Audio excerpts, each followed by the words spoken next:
Atlanta, Georgia. April 26, 1913. A city bustling with progress, but still grappling with deep divisions of class, race, and religion.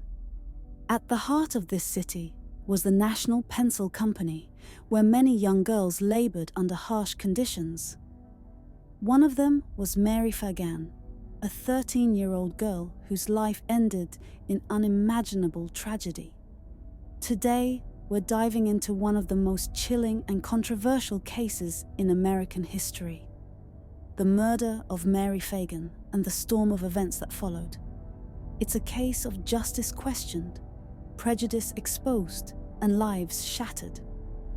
Mary Phagan was born on June 1, 1899, in Marietta, Georgia, to a poor farming family. After her father died, her family moved to Atlanta, where Mary, still a child, began working at the National Pencil Company to help support her mother and siblings.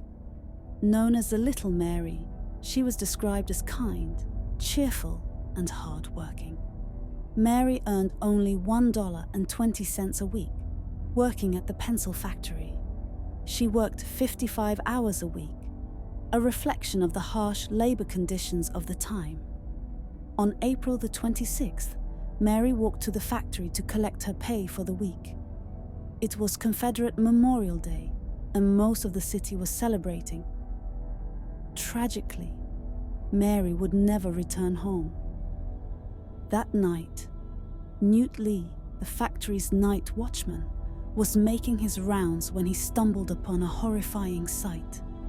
Mary's lifeless body lay on the dirt floor of the factory basement. She had been beaten, strangled with a cord, and her dress was torn, suggesting an assault.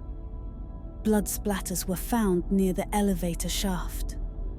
2 cryptic handwritten notes were discovered near her body, seemingly written by someone trying to frame a black man for the crime.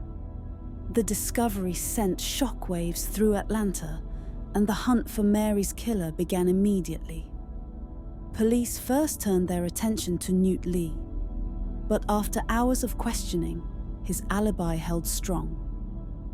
Investigators then focused on Leo Frank, the factory's superintendent.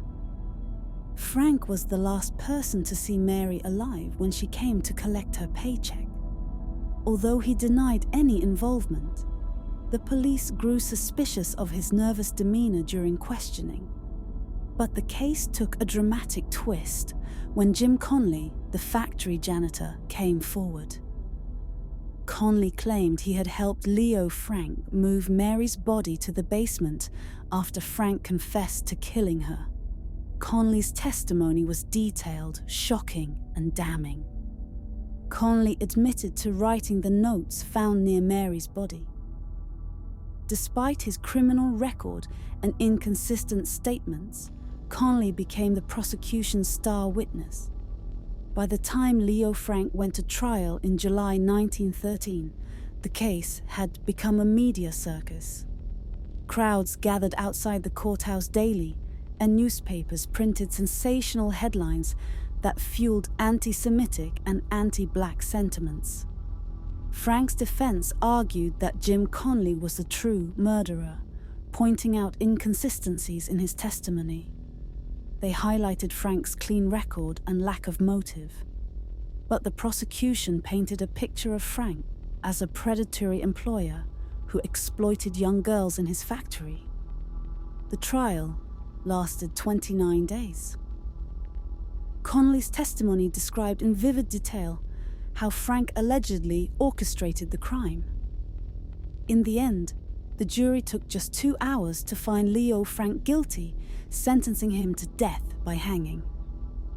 The courtroom erupted in applause, but outside Georgia, the verdict sparked outrage. Over the next 2 years, Leo Frank's legal team fought tirelessly to overturn the verdict. They pointed to flaws in the investigation, racial prejudice, and unreliable witnesses. As public opinion began to shift, Georgia's Governor John Slatton reviewed the case. After weeks of deliberation, Slayton commuted Frank's sentence to life imprisonment, citing doubts about his guilt. Slayton's decision sparked outrage in Georgia. Mobs called for his resignation, and Frank was transferred to a prison in Milledgeville to protect him from vigilante violence. But it wasn't enough. On the night of August 16th, 1915, a group of prominent citizens calling themselves the Knights of Mary Phagan stormed the prison. They dragged Leo Frank from his cell, drove him to Marietta, and lynched him near Mary Phagan's hometown. The mob left his body hanging for hours, a grim warning to anyone who dared to challenge Southern justice. Photographs of the lynching were sold as souvenirs, a chilling reminder of the era's brutality. The Mary Phagan case remains one of America's most infamous miscarriages of justice. In 1986, Leo Frank was posthumously pardoned by the state of Georgia, though they did not declare him innocent. The case inspired the founding of the Anti-Defamation League, which continues to fight anti-Semitism to this day. Mary Phagan's grave remains a site of remembrance. The Leo Frank case has been retold in books, documentaries, and even a Broadway play, Parade. More than a century later, the question remains: was Leo Frank guilty, or was he the victim of a biased system? One thing is certain: the lives of Mary Phagan and Leo Frank were forever entwined in a story of tragedy, prejudice, and the fight for justice. What do you think? Was justice served, or was Leo Frank an innocent man caught in a web of prejudice and fear? Let us know your thoughts in the comments below. Don't forget to like, subscribe, and hit the bell for more true crime stories.